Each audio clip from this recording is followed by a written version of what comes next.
નમસ્કાર વિદ્યાર્થી મિત્રો, આજે આપણે ધોરણ 12 સમાજશાસ્ત્ર વિષયની અંદર જે પેપર લેવાનું છે એના માટેનું એક વાયરલ પેપર પણ કહી શકાય અને આની અંદરથી ઘણું બધું કવર થઈ જશે.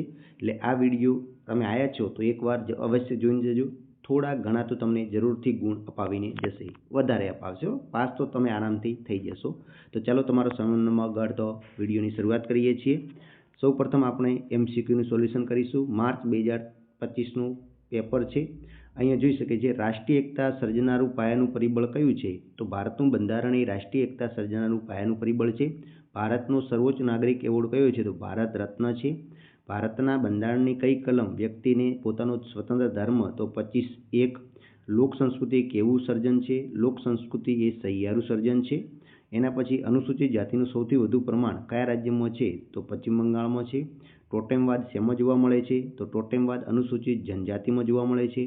ગર્ભપાત કાનૂન ક્યારે ઘડાયો? તો ઈસવીસન 1971માં ઘડાયો. ચિરંજીવી યોજના કયા પ્રકારની યોજના છે? તો આરોગ્ય અને પરિવાર કલ્યાણ સંબંધિત છે. એના પછી સંસ્કૃતિના મુખ્ય કેટલા પાસા છે? તો સંસ્કૃતિના મુખ્ય 2 પાસા છે. ઉદારીકરણ કઈ બાબત પર ભાર મૂકે છે? તો ઉદ્યોગ અને વેપાર પર. ભારતમાં મોબાઈલ સેવાનો પ્રારંભ કઈ સાલમાં થયો? તો 15 ઓગસ્ટ 1995માં થયો. કોડેક્સ બોક્સ કેમેરાની શોધ કોણે કરી? તો જ્યોર્જ ઈસ્ટમેને કરી હતી. કયા પ્રકારનું આંદોલન જે તે પરિસ્થિતિને ટકાવી રાખવા માટેનું હોય છે? તો સુધારીવાદી આંદોલન. પછી કયા પ્રકારનું આંદોલન જબરજસ્તી લોકોને પોતાના પક્ષમાં જોડે છે? તો ક્રાંતિકારી આંદોલન. ભારતમાં પંચાયતી રાજની ભલામણ કોણે કરી હતી? તો બળવંતરાય મહેતા સમિતિએ કરી હતી. પછી પંચાયતી રાજની સંરચનામાં સૌથી નીચેનું એકમ કયું છે? તો ગ્રામ પંચાયત છે. ભારતમાં બાળ અદાલતની સ્થાપના ક્યારે કરવામાં આવી? તો ઈસવીસન 1941માં કરવામાં આવી. બાળ અપરાધીઓને સુરક્ષિત રાખવાનું સ્થળ એટલે રિમાન્ડ હોમ થાય છે. ડેન્જર ડ્રગ્સ એક્ટ કઈ સાલમાં કઢાયો? 1930માં. પછી વિશ્વ એઇડ્સ દિવસની ઉજવણી ક્યારે થાય છે? તો 1 ડિસેમ્બરના થાય છે. હવે સેક્શન બીની વાત કરીએ તો ભારતમાં કયા ધર્મના પાળતા લોકો વસવાટ કરે છે? હિન્દુ, મુસ્લિમ, બૌદ્ધ, શીખ વગેરે. બરાબર. આદિવાસી સંસ્કૃતિના 4 લક્ષણો કયા કયા છે? કદમાં નાની, કદની વિવિધતા, વિશિષ્ટતા અને સ્વાવલંબન. શીખ ધર્મના 5 ક કયા કયા છે? તો કેસ, કંધો, કડુ, કચ્છ અને કિરપાલ. સેવાનું પૂરું નામ જણાવવાનું છે. Self employment woman association. પછી ભૌતિક સંસ્કૃતિમાં કઈ કઈ બાબતોનો સમાવેશ થાય છે? ઇન્ટરનેટ સર્વે એટલે શું? ભારતમાં સ્વચ્છતાનો અભિયાન ક્યારે થયો હતો? તો 22 ઓક્ટોબર 2014થી. પંચાયતી રાજમાં શી ભાવના છે? તો કે ગામના વિકાસના કામો ગ્રામ પંચાયત દ્વારા થાય.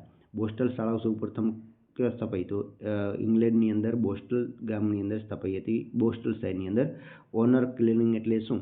તો કોઈ પણ પરિવારની મહિલા જ્યારે કોઈ એવું કૃત્ય કરે ને એમાં પરિવારને એવું લાગે કે આપણને સન્માન અણાયું છે, તો પરિવારના સભ્યો દ્વારા જે મહિલાની હત્યા કરી દેવામાં આવે તો એને ઓનર કિલિંગ કહેવાય છે.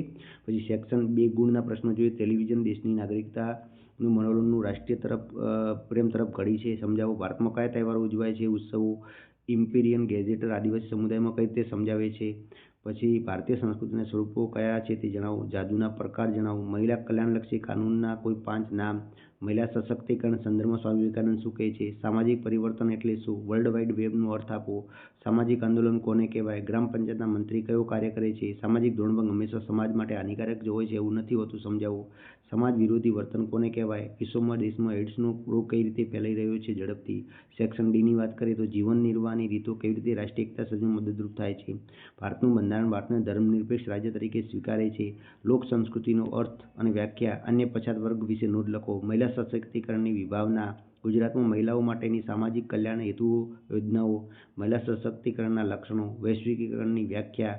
ઇન્ટરનેટ વિશે ટૂંકમાં માહિતી. સામાજિક આંદોલનનો અર્થ આપી તેના લક્ષણો. ગ્રામ પંચાયતના કાર્યો. યુવા અજંપો ટૂંક નોંધ. સામાજિક ધોરણભંગ અને વર્તનના લક્ષણો. અસમાન જાતિ પ્રમાણની કેટલી સમસ્યાઓ અટકાવી શકાય છે, સમજાવો. સેક્શન ઈની વાત કરીએ તો લોક સંસ્કૃતિ દેશી પરંપરાની સમજૂતી. સાંસ્કૃતિક પરિવર્તનનો અર્થ આપી તેના લક્ષણો. આધુનિક સંચાર માધ્યમના વિજાણુ સાધનો ટૂંકમાં પરિચય.